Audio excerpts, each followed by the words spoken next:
countdown for blast off. X minus 5, 4, 3, 2, X minus 1, fire.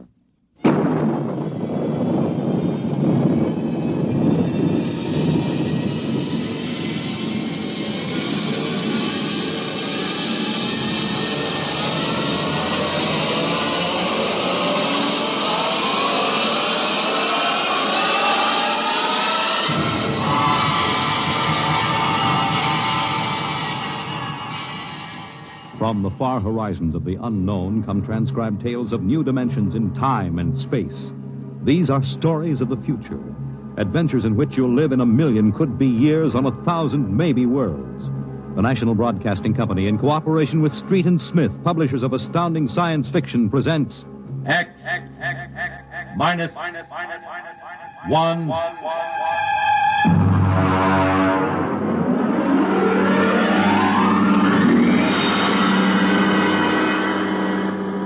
Tonight's story. Cold Equations.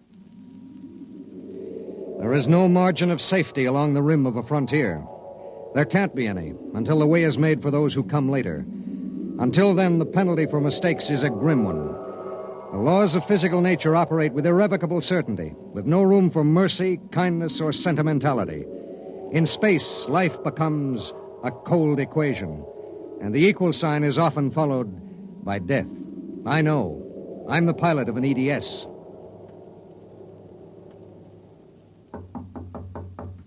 Come in. You sent for me, Commander? Yes. Sit down, Barton. We just got an ED from the Territorial Space Station on Woden. Woden. That's in the Crab Nebula, isn't it? That's right. There are 2 exploration parties there on Manning's continent. 8 men each. Mm-hmm. They've got calla fever in one of them and no serum. Oh, and I thought this was going to be a nice, quiet passenger run. Computers are working out your payload and your course right now. In exactly 10 minutes, we'll drop in a normal space and launch your ship. I'll get her ready. One thing. What's that? Woden is at the maximum pay limit for an EDS. Figuring the weight of the serum, we'll be able to give you just enough fuel to land on Manning's continent if you make it the first pass. Otherwise, you'll burn out in midair. Mm-hmm. Standard procedure. Report to launching control. Right. Good luck, Barton. Thanks. Oh, by the way, Yes? when can I expect to be picked up? We'll make a stop on the run back to Earth sometime next year. You'll be notified by radio. Okay. Sorry, we can't make it sooner. That's what happens when you sign on for EDS work. I'll see you next year, Commander.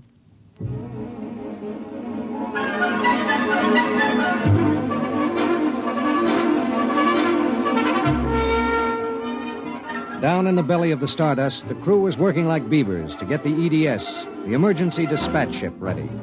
Mechanics and technicians were swarming all over the place. Girls in inspectors' uniforms were checking the gauges in the supply cabinet. 9 minutes later, the exact course was in the computer. The serum was stowed in my supply cabinet closet, and little EDS 4G3 was ready to be born into space. Barton, Yes, sir. 30 seconds to blast off. All set? All set. I'm turning you over to traffic. Ready. Traffic control. Come in, EDS 4G3. Ready. 20 seconds. Lock open. 15 seconds. Space drive on. Space drive on. 10 seconds. Gravity neutralizer on. Neutralizer on. 5 seconds. 4, 3, 2, 1. Blast off.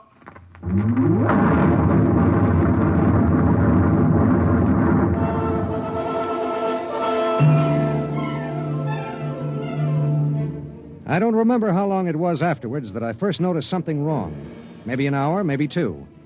There was nothing to show it except the needle and the heat gauge. It was on 0 when we left the Stardust, and now I noticed that it had crept up toward the 30 mark. That meant something inside the ship was radiating heat. That something was in the supply closet, and it was alive.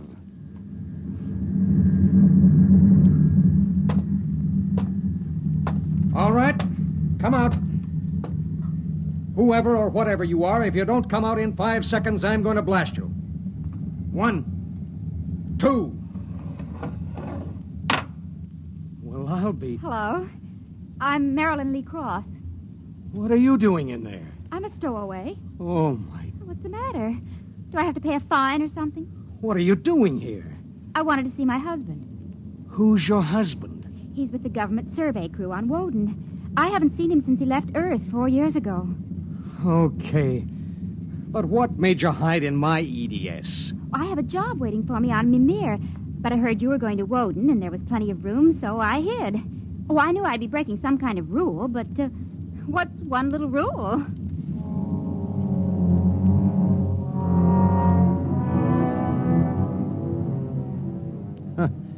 What's one little rule? H amount of fuel will power an EDS with a mass of M safely to its destination. H amount of fuel will not power an EDS with a mass of M plus X safely to its destination. Well, how could she be expected to know? She was 5'2" with brown curly hair and the faint, sweet smell of perfume. She was 5'2" and she smelled like apple blossoms. And her name was X in an equation that would have to be balanced.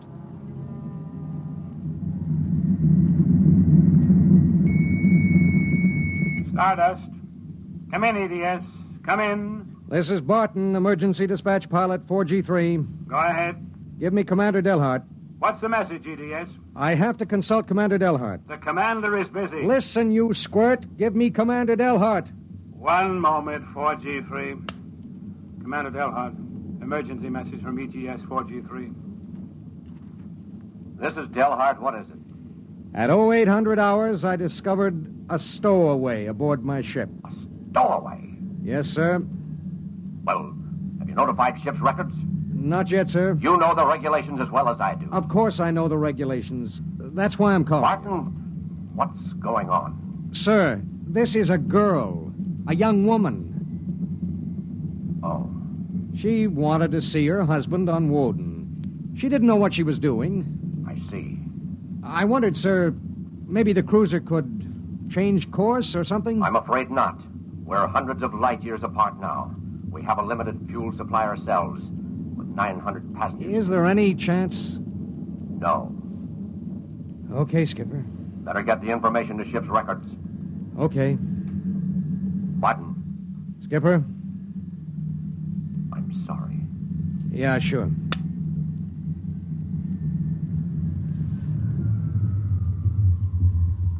You cut our acceleration, didn't you? Yes. Why? Oh, save fuel. For a while. How did you manage to stow away? Well, I was taking a language lesson in Mimirese from a girl in the inspection corps. The order came in for your trip, and I just went along on an impulse. Oh, it was easy. I'll be a model prisoner, I promise. Oh, if you were only a thief or a spy, it would make it easier. Make what easier? Forget it.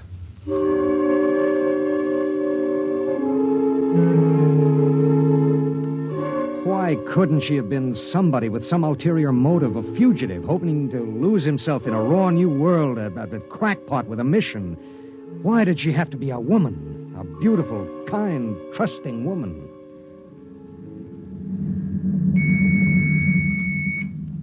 Stardust.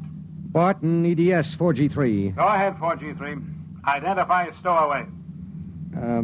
Give me your identification disc, Miss Cross. Here. Why? Well, it's for ship's records. Identification number T8374. One moment. This is for the gray card, of course. Yes. I'll need the time of... I'll tell you later. That's highly irregular. Then we'll do it in a highly irregular manner. The subject is a young woman. She's listening to everything that's said. Are you capable of understanding that? Oh. Go ahead, 4G3. Number T8374-Y54. Name, Marilyn Lee Cross. Female, married. Born July 7th, 2160. Good Lord, you're only a child. Height, 5 feet 2 inches. Weight, 110. Hair, brown. Eyes, blue. Complexion, light. Blood type, O. Original destination, Port City, Mimir. Listen, I'll call you back later. Look, miss. Marilyn. Look, Marilyn. I guess you don't know what you got yourself into here. Well, it's like this. This ship is carrying Calla fever serum to the survey group on Woden. Yes. Their supply was wrecked in a tornado. The fever is always fatal unless the serum is given in the first 48 hours. Now, these little ships have exactly enough fuel to reach their destination. If you stay aboard her, your added weight will cause it to use up all its fuel before it can land. What happens then? We crash. You die, I die, and 6 fever victims on Woden die. Well, can't they send out another ship to meet us? There are no ships to send. Well, Oh, no. Oh, no, you couldn't do that. That's how it has to be. But that's crazy. I haven't done anything. I haven't hurt anybody. I'm sorry. I should have told you before, but I wanted to make sure there was no other way. You mean it? You're going to make me leave this ship? That's how it is. But I'll die. I'll explode. I'll be like those horrible pictures about... Try to understand. I do understand. You're going to kill me, and I didn't do anything. I know you didn't. I know you didn't. That has nothing to do with it. It has everything to do with it. Nobody just dies like that for no reason. Oh, listen. Maybe there are other cruisers you don't know about. Maybe the radio. Maybe it... Now, listen to me. It's different here. Different from anything you've ever known. On Woden, there are 16 men. 16 men on an entire world. They're fighting an alien environment. The environment fights back. You can only make a mistake once. And I made a mistake. Yes. There's no hope. Absolutely none. You'll have to be put out of the ship.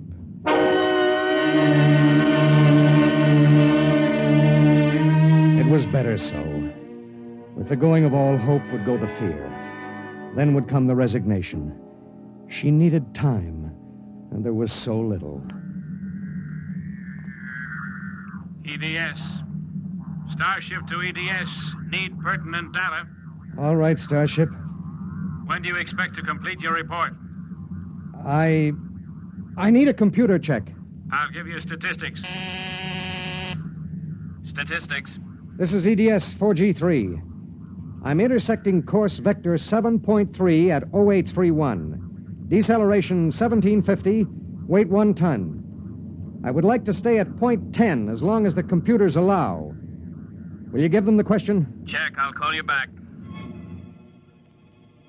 We wouldn't have long to wait. The new factors would be fed into the steel maw of the computer bank, and the electrical impulses would go through the complex circuits. Here and there, a relay would click, a tiny cog turn over. But it would be the current, formless, mindless, invisible, which would determine with utter precision how long the pale young girl beside me would live. 5 little segments of metal in the second bank would trip against an inked ribbon, and the machine would spit out the answer.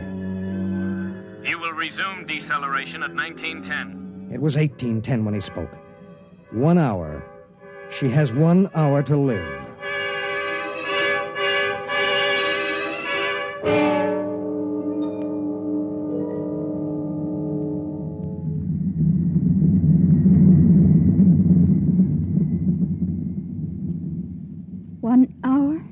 That's it. All I did was hide in a closet. And now you tell me I have to die. I don't believe it. You might as well get used to it. If this happened back on Earth, 1,000 ships would fill the sky. The whole world would know about it. They'd do everything to save me. This isn't Earth. It was such a big dream. Jerry and I separated almost 5 years ago. We were too young. And I was going to see him to try to make everything all right again. Are you married? I was. Oh? She ran off with some guy in the weather service. Do you still think about it? I don't let myself. Where is she? Back on Earth. Look, if you don't mind, I'd just as soon talk about something else. Okay. What do you do when you've got an hour to live? What do you talk about? What's Jerry like? Jerry? Oh, he's a funny guy. When he found out, I mean about the other fella, he didn't get mad. He cried. That was all he felt, sadness. So you walked all over him? Well, I thought I wanted him to get mad at me, to be jealous. And now? I've been thinking about him for 5 years. So when I heard the ship was bound for Woden and I knew Jerry was there, I stowed away. I didn't know about the fuel. I didn't know this would happen to me. She had violated a man-made law that said keep out. The penalty was not of man's making or desire. It was not a penalty men could revoke. H amount of fuel will power an EDS with a mass of M safely to its destination. The time was 1830. 40 minutes. It was beginning to get me. A space frontier is a rough place, and I'd seen 100 men die since I left Earth. But this was different. I watched her as she wrote a message to her folks. I watched her as she fought her way through the black horror of fear toward the calm gray of acceptance. And then there it was on the view screen. The planet Woden. A red ball enshrouded in the blue haze of its atmosphere, swimming in space against the background of star-sprinkled blackness. The chronometer on the instrument panel said 1845.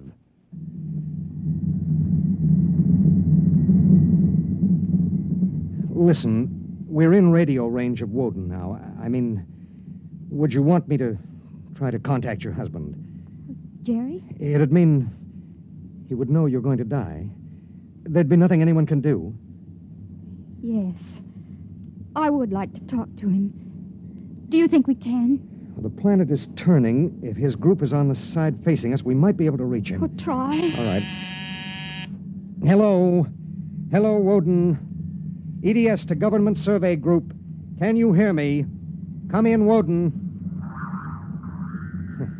They may not be monitoring. Hello? Hello. Hello. Identify yourself, please. This is Government Survey Group 1 on Planet Woden. This is John Barton, EDS pilot. You have the serum? Yes. How bad is it? 1 man died last night. 6 have the fever. How long will it take to... I start deceleration at 1910 hours. I should be able to land at 1930. Thank God. Look, do you have a Gerald Cross in charge of the group? Commander Cross?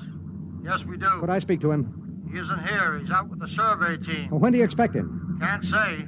How do you read me? How much time do we have left for communication? Less than 15 minutes. All right.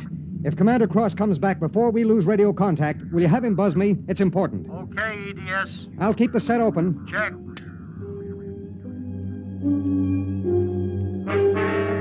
The minutes passed like small bits of eternity. On the view screen, I could see Manning's continent sprawled like a gigantic hourglass in the eastern sea. There was a thin line of shadow where it was beginning to disappear as the planet turned on its axis. I looked at the pale woman next to me, and I thought of another woman long ago who'd sat next to me and cried because I wouldn't try to understand. What had she written in those letters back home? What would they think of the faceless, unknown pilot who'd sent her to her death? What would I think of myself alone nights, reliving this voyage?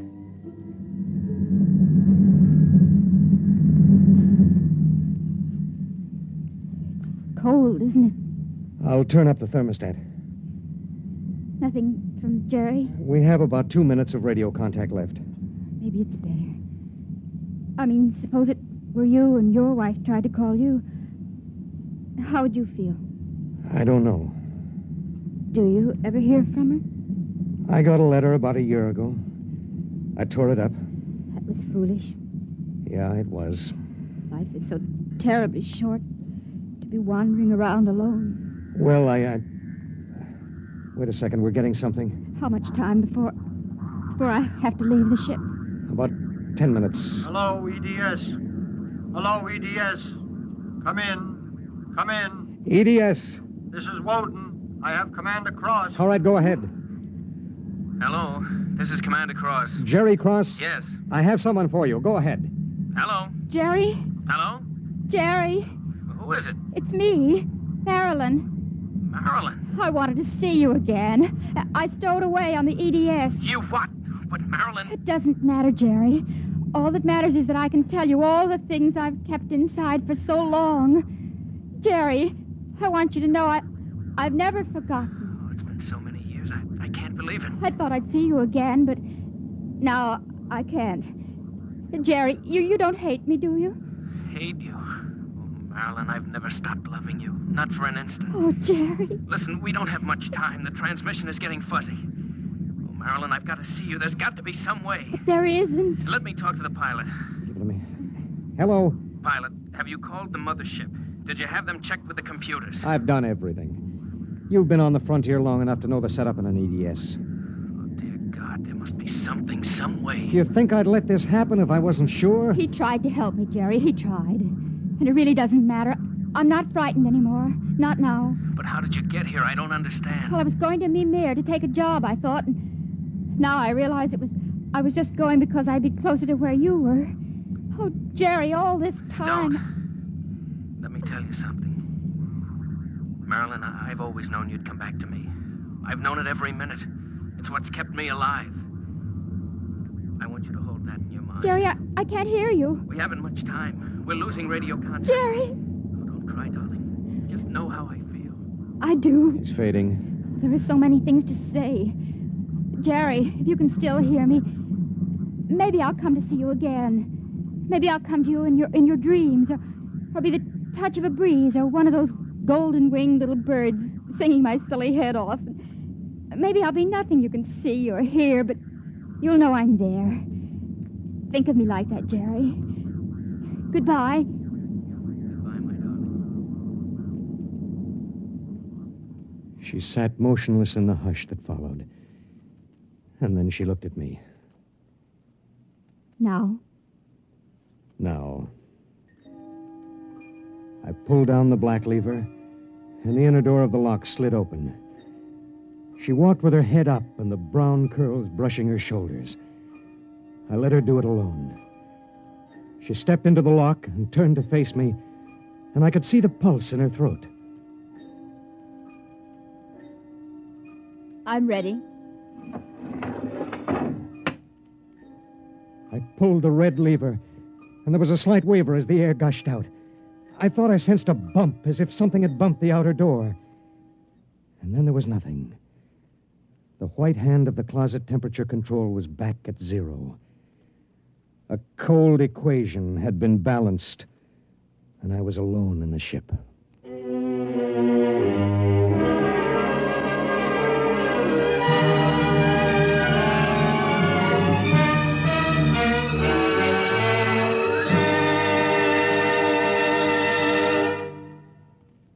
You have just heard X-1, presented by the National Broadcasting Company in cooperation with Street and Smith, publishers of astounding science fiction.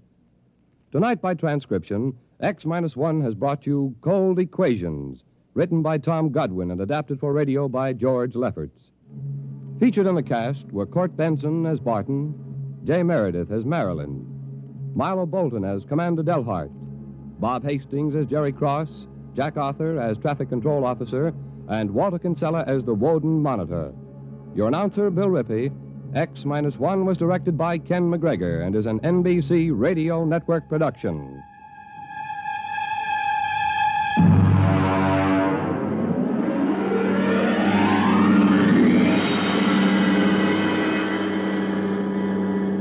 And now, next week. In the days of the Windjammers, whalers sometimes went on cruises that lasted as long as 2 years, and so sometimes they had to resort to rough methods to gather a crew. But what of the future when a cruise to a distant star may last for 15 years or more? We hear of such a voyage next week on X minus 1.